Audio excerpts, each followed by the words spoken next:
44 is hunting.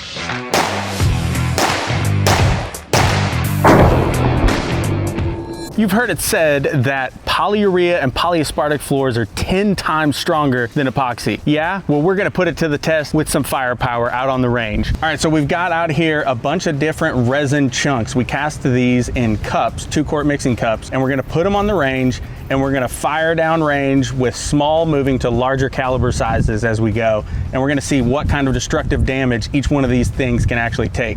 All right guys, here's the lineup today. We've got a 22 17 HMR, 9mm, 5.56, a 44 mag, a Winchester 270, and a 12 gauge saboted slug. This is for putting down deer, ladies and gentlemen. All right guys, so a lot of you have heard this question. Is it really polyaspartic or polyurea 10 times or even 20 times stronger than epoxy? Before you today, I have a 100% solids epoxy chunk, a 85% solids polyaspartic chunk, and a 100% solids polyurea.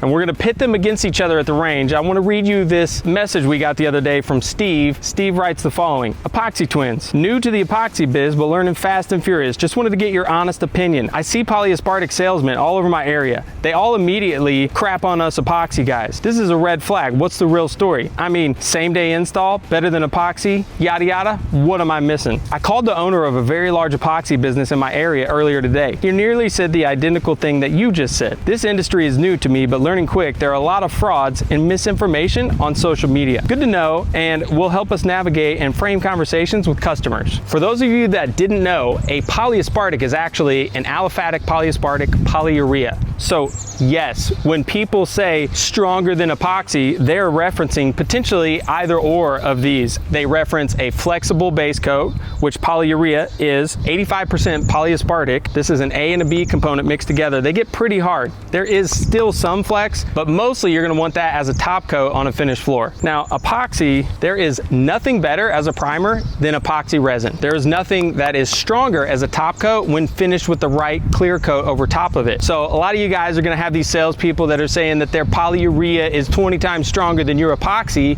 If you're using epoxy in a commercial setting, whether it's a top coat or a base coat, you can't lose with epoxy. It just takes more time. It's cheaper in bulk, but you can't get back on it that quick. So if you're looking for a quick return to service, polyaspartic has you covered. If you're looking for a quick base coat, the polyurea is a decent option. However, it cannot withstand moisture like epoxy can. There's a reason why MVBs are made of epoxy, y'all. All right, we're gonna start firing some rounds downrange. The first resin up is epoxy. We're gonna put epoxy out there and we're gonna hit it with every round and we're gonna see what it does.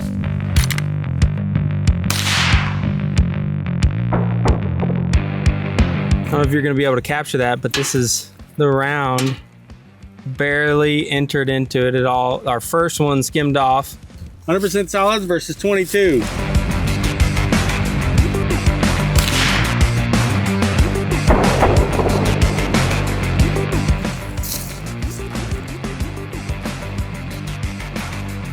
.22 caliber, meet polyaspartic.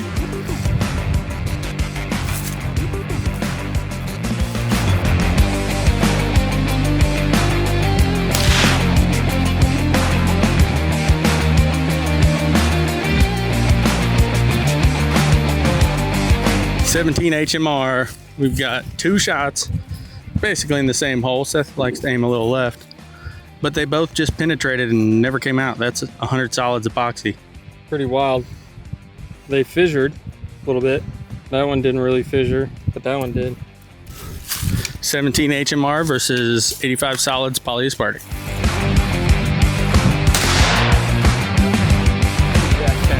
All right, this is 17 HMR versus polyurea. Dead center. I think it's the same result as the epoxy. Yeah, I don't think it moved. Yeah, just clean hole, just went right in, didn't go anywhere. Polyurea bulletproof vest, Gary? We decided we're gonna throw in one of our other epoxy, and you can actually see how this thing has been being hit by the sun where it's amber and how quickly it does it when it's inside of its full cure window. All right, range clear, range clear, range hot.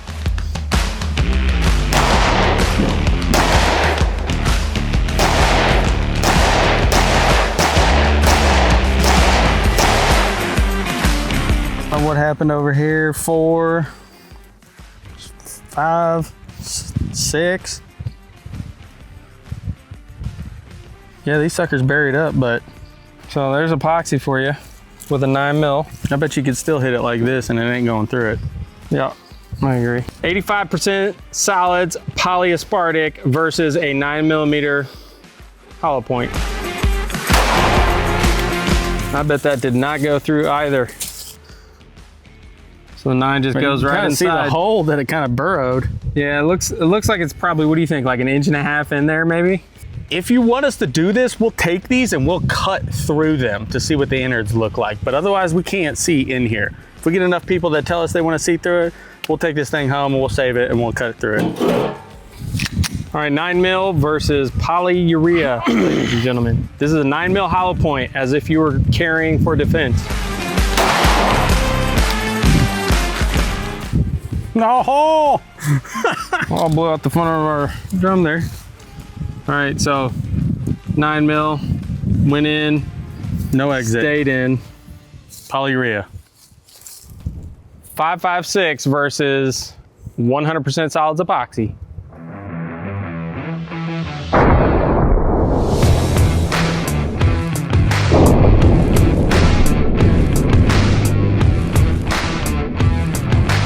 All right, 100% solids versus a 556 round. Woo! Boy, howdy. Now, I mean, Where'd the round go? Did it go into this at all? it's right here. It's in there. Oh, right there. yeah. I mean, the thing that I'm impressed by is that it didn't completely split in the backside. Yeah. It didn't go through. These are the tiny little 17 entries. Woo! So 100% solids. Here, let's dig her out. I mean, oh, you can smell that. The amines. Super hot. That's warm. Put it in his pocket. So probably got a, I don't know, 1.5 inches backside of the bullet. Pretty incredible. 85 solids, polyaspartic, 556. Woo.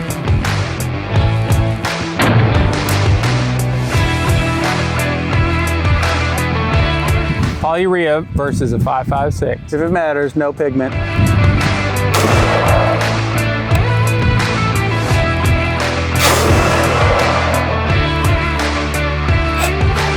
So quick rundown.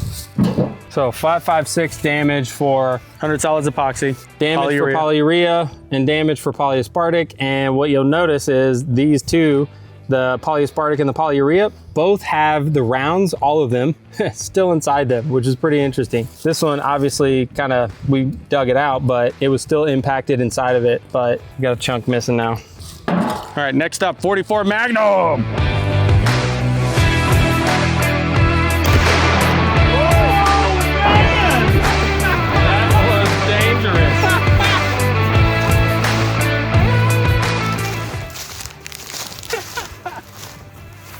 That's so many pieces that blew that in. I mean, we got pieces 3 or 4 feet over here. Look at Gary. You got a piece all the way over there, doesn't All the way over there.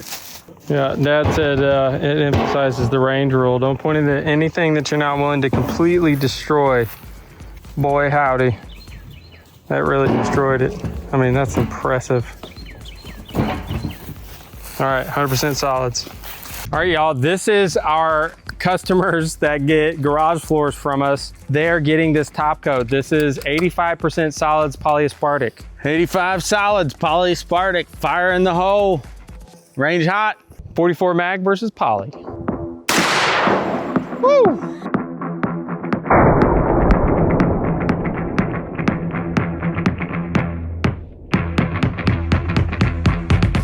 All right, so polyaspartic versus 44 mag. Seemingly no exit. Yay? We agreement? Yeah, I don't think it exited anywhere. I think it just stayed in there. Even though it was close to the edge, I think this might be the first one we can find. Gonna find 44 mag round. 44 mag versus polyurea.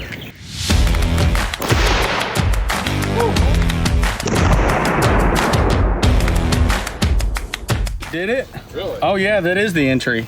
We could watch the slow-mo, but yeah. Yeah, it entered here So Entry. here's our entry hole, and it exited right here. It hit the board and knocked the board down. 270 versus epoxy.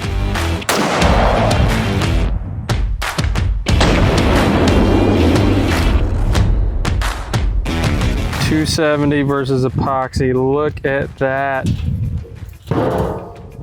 Oh, she's right there. But I will say, I mean, through Oh, that's hot. what, about 6 inches of epoxy, we were only able to go halfway through it. Pretty impressive. We're gonna replace that little puck there, but wow. All right, 270 versus Polyaspartic. This is your garage floor top coat, ladies and gentlemen. Let's roll. Woo!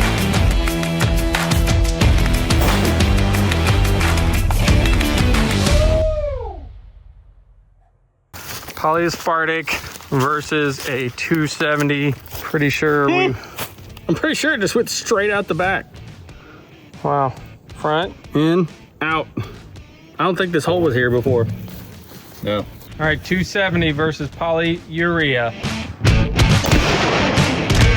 Man, that backflip.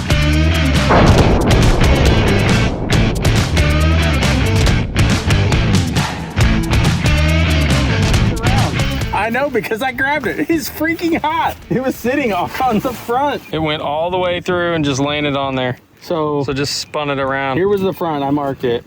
There's a new hole. Clean out the back. So here's our exit. All the way out the back. Man, goes right through the polyurea. I guess you're not 20 times stronger than epoxy then, are you? Get your game face on. I'm about to hit epoxy with a 12 gauge saboted slug. It's gonna be pretty awesome. Pretty equivalent to a 50 caliber. It does not have the same inertia, but caliber size and diameter is pretty close. I have not shot this gun in a hot minute.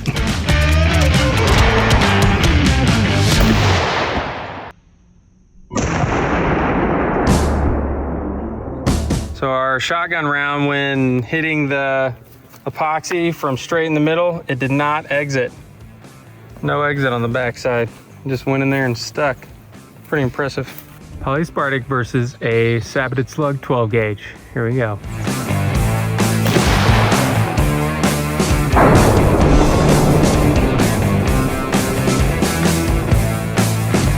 All right, we got our entry. Oh, it did not come out. Polyaspartic captured it, man. Every single round, the Polyaspartic stayed in. 12 gauge saboted slug versus a polyurea.